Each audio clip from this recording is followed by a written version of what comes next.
morning. How are you? It's been great, hasn't it? I've been blown away by the whole thing. In fact, I'm leaving.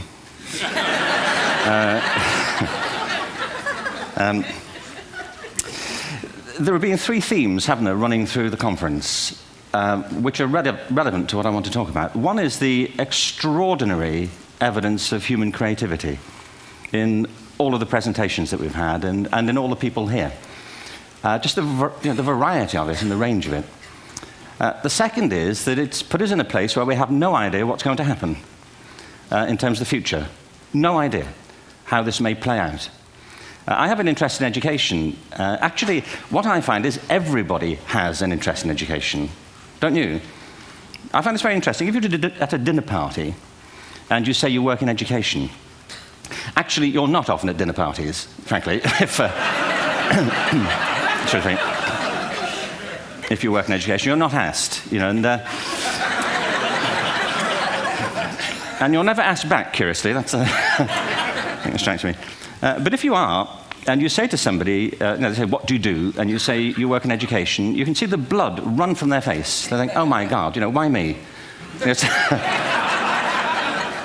my one night out all week. But if you ask people about their education, they pin you to the wall. Because it's one of those things that goes deep with people. Am I right? Like religion and money and other things. So I have a big interest in education, and I think we all do. We have a huge vested interest in it, partly because it's education that's meant to take us into this future that we can't grasp. If you think of it, children starting school this year will be retiring in 2065.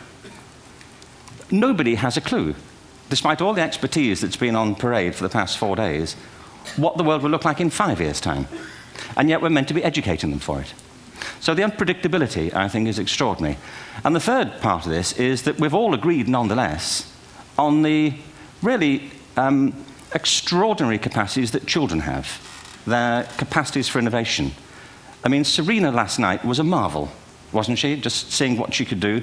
And she's exceptional, but I think she's not, so to speak, exceptional in the whole of childhood. What you have there is a person of extraordinary dedication who found a talent. And my contention is all kids have tremendous talents, and we squander them pretty ruthlessly. So I want to talk about education, and I want to talk about creativity. My contention is that creativity now is as important in education as literacy, and we should treat it with the same status. Thank you.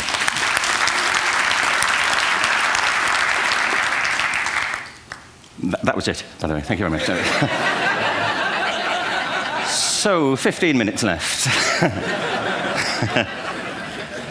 Well, I was born... No, I had a great story recently, I love telling it, of a little girl who was in a drawing lesson. She was 6, and she was at the back drawing, and the teacher said this little girl hardly ever paid attention. And in this drawing lesson, she did.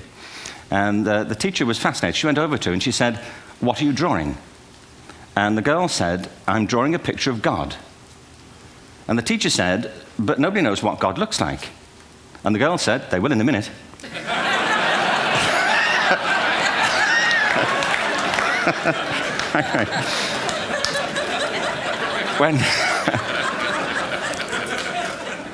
When my son was 4 in England, actually he was 4 everywhere, to be honest. I mean, if we're being strict about it, wherever he went, he was 4 that year. But he was in the Nativity play. Do you remember the story? No, it was big. It was a big story. Mel Gibson did the sequel. You may have seen it. I don't know. It was Nativity 2. But James got the part of Joseph, which we were thrilled about. We consider this to be one of the lead parts. We had the place crammed full of agents and T-shirts, you know. James Robinson is Joseph. He didn't have to speak, but do you know the bit where the 3 kings come in? They come in bearing gifts, and they bring gold, frankincense, and myrrh. This really happened. We're sitting there, and they, I think, just went out of sequence. Because we talked to the little boy afterwards and said, you know, are you okay with that? And they said, yeah, why was that wrong? They just switched. I think that was it. Anyway, the 3 boys came in, little 4-year-olds with tea towels on their heads, and they put these boxes down. The first boy said, I bring you gold. And the second boy said, I bring you myrrh. And the third boy said, Frank sent this.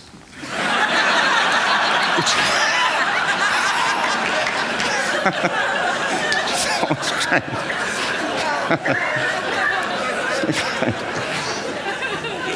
What these things have in common, you see, is that kids will take a chance.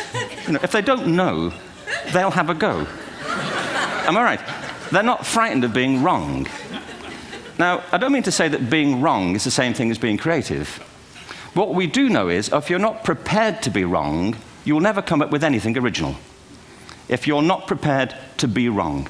And by the time they get to be adults, most kids have lost that capacity. They have become frightened of being wrong. And we run our companies this, by the way. We stigmatize mistakes. And we're now running national education systems where mistakes are the worst thing you can make. And the result is that we are educating people out of their creative capacities.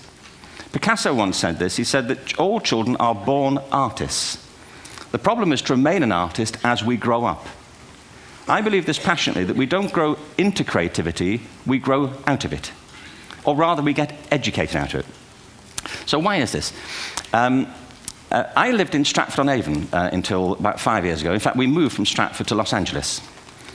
So you can imagine what a seamless transition, this was from LA. Actually, we lived in a place called Snitterfield, just outside Stratford, which is where Shakespeare's father was born. Are you struck by a new thought? I was. You don't think of Shakespeare having a father, do you? Do you? Because you don't think of Shakespeare being a child, do you? Shakespeare being 7. I never thought of it. I mean, he was 7 at some point. He was in somebody's English class, wasn't he? Do you understand? Really? How annoying would that be?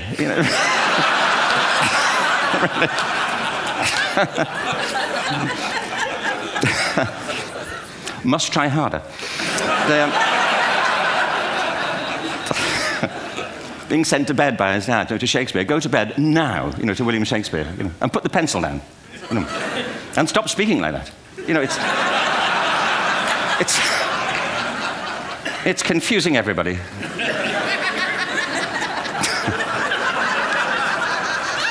Anyway, we moved from Stratford to Los Angeles, and I just want to say a word about the transition. Actually, my son didn't want to come. I've got 2 kids. He's 21 now, and my daughter's 16. He didn't want to come to Los Angeles. He loved it, but he had a girlfriend in England. This was the love of his life, Sarah. He'd known her for a month. Mind you, they'd had their 4th anniversary, because it's a long time when you're 16. Anyway, he was really upset on the plane. He said, "I'll never find another girl like Sarah." And we were rather pleased about that, frankly, because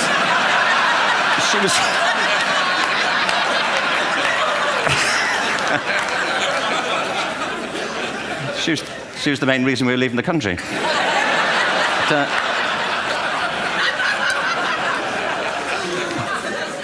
But something strikes you when you move to America and when you travel around the world. Every education system on Earth has the same hierarchy of subjects. Everyone, doesn't matter where you go. You think it would be otherwise, but it isn't.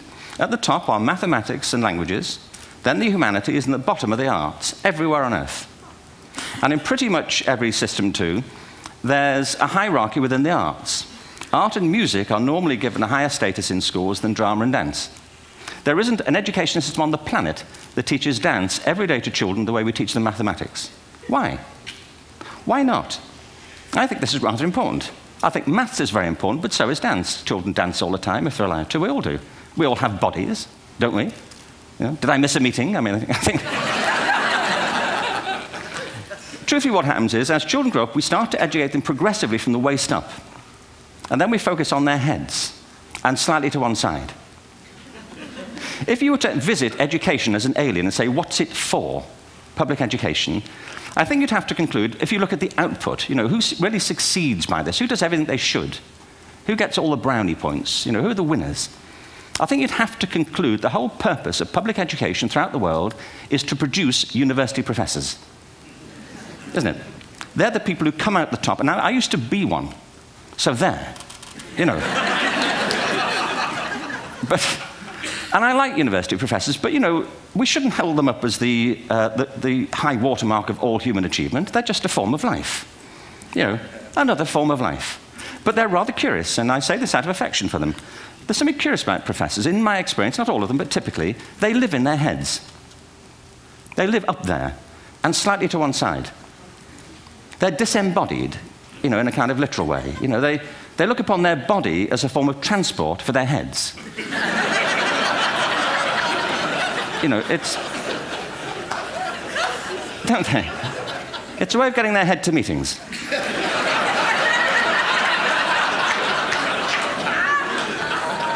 If you want real evidence of out-of-body experiences, by the way, get yourself along to a residential conference for senior academics and pop into the discotheque on the final night. And there you will see it. Grown men and women writhing uncontrollably off the beat, waiting to it ends so they can go home and write a paper about it. Now, our education system is predicated on the idea of academic ability. And there's a reason. The whole system was invented around the world. There were no public systems of education really before the 19th century. They all came into being to meet the needs of industrialism. So the hierarchy is rooted on two ideas. Number one, that the most useful subjects for work are at the top. So you were probably steered benignly away from things at school when you were a kid, things you liked, on the grounds you would never get a job doing that. Is that right? Don't do music, you're not going to be a musician. Don't do art, you won't be an artist. Benign advice, now profoundly mistaken. The whole world is engulfed in a revolution. And the second is academic ability, which has really come to dominate our view of intelligence because the universities designed the system in their image. If you think of it, the whole system of public education around the world is a protracted process of university entrance. And the consequence is that many highly talented, brilliant, creative people think they're not, because the thing they were good at school wasn't valued or was actually stigmatized. And I think we can't afford to go on that way. In the next 30 years, according to UNESCO, more people worldwide will be graduating through education than since the beginning of history. More people. And it's the combination of all the things we've talked about, technology and its transformational effect on work, and demography and the huge explosion in population. Suddenly, degrees aren't worth anything. Isn't that true? When I was a student, if you had a degree, you had a job. If you didn't have a job, it's because you didn't want one. And I didn't want one, frankly. So, but now, kids with degrees are often heading home to carry on playing video games because you need an MA, where the previous job required a BA, and now you need a PhD for the other. It's a process of academic inflation, and it indicates the whole structure of education is shifting beneath our feet. We need to radically rethink our view of intelligence. We know three things about intelligence. One, it's diverse. We think about the world in all the ways that we experience it. We think visually, we think in sound, we think kinesthetically, we think in abstract terms, we think in movement.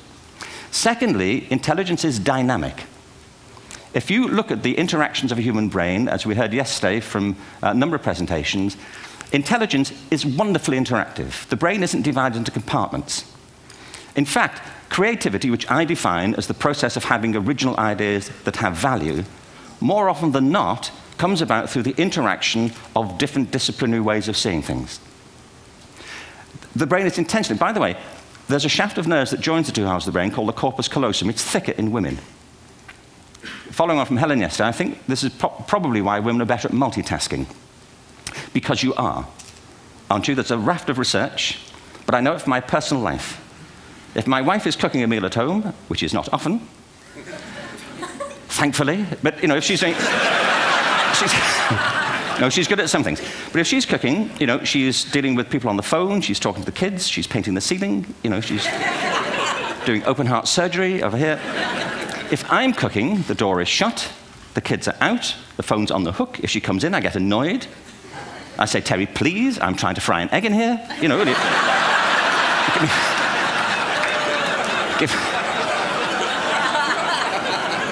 Give me a break. Actually, do you know that old philosophical thing? If a tree falls in a forest and nobody hears it, did it happen? Remember that old chestnut? I saw a great T-shirt recently which said, if a man speaks his mind in a forest and no woman hears him, is he still wrong?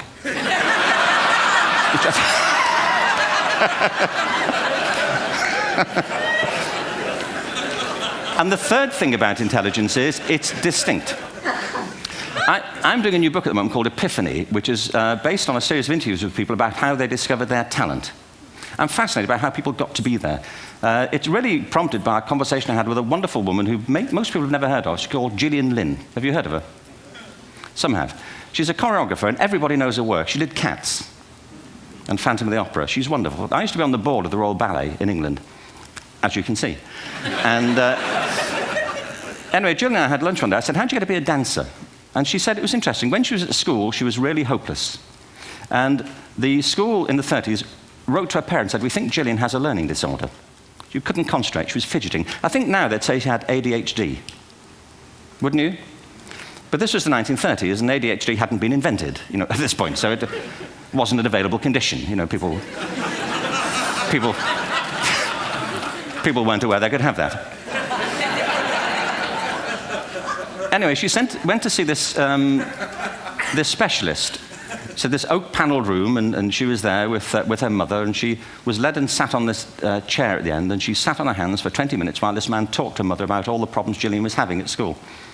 And at the end of it, because she was disturbing people, her homework was always late and so on, little kid of 8, in the end, the doctor went and sat next to Gillian and said, Gillian, I've listened to all these things that your mother's told me. I need to speak to her privately.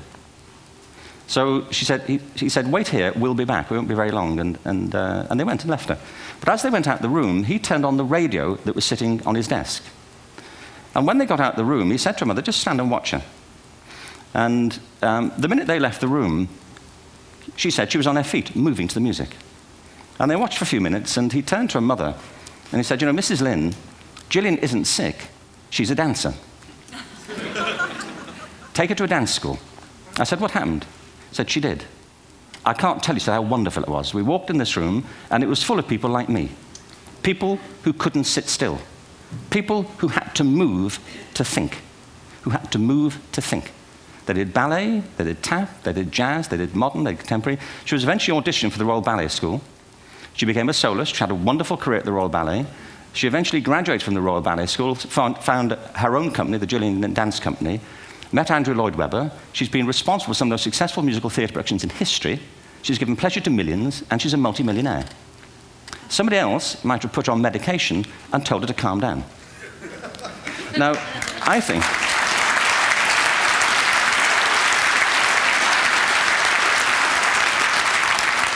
What I think it comes to is this. Al Gore spoke the other night about ecology and the revolution that was triggered by Rachel Carson. I believe our only hope for the future is to adopt a new conception of human ecology, one in which we start to reconstitute our conception of the richness of human capacity. Our education system has mined our minds in the way that we've strip-mined the earth for a particular commodity, and for the future, it won't serve us. We have to rethink the fundamental principles on which we're educating our children. There was a wonderful quote by Jonas Salk, who said, if all the insects were to disappear from the earth, within 50 years, all life on earth would end. If all human beings disappeared from the earth, within 50 years, all forms of life would flourish. And he's right. What TED celebrates is the gift of the human imagination. We have to be careful now that we use this gift wisely and that we avert some of the scenarios that we've talked about. And the only way we'll do it is by seeing our creative capacities for the richness they are and seeing our children for the hope that they are. And our task is to educate their whole being so they can face this future. By the way, we may not see this future, but they will. And our job is to help them make something of it. Thank you very much. Bravo. Here, here.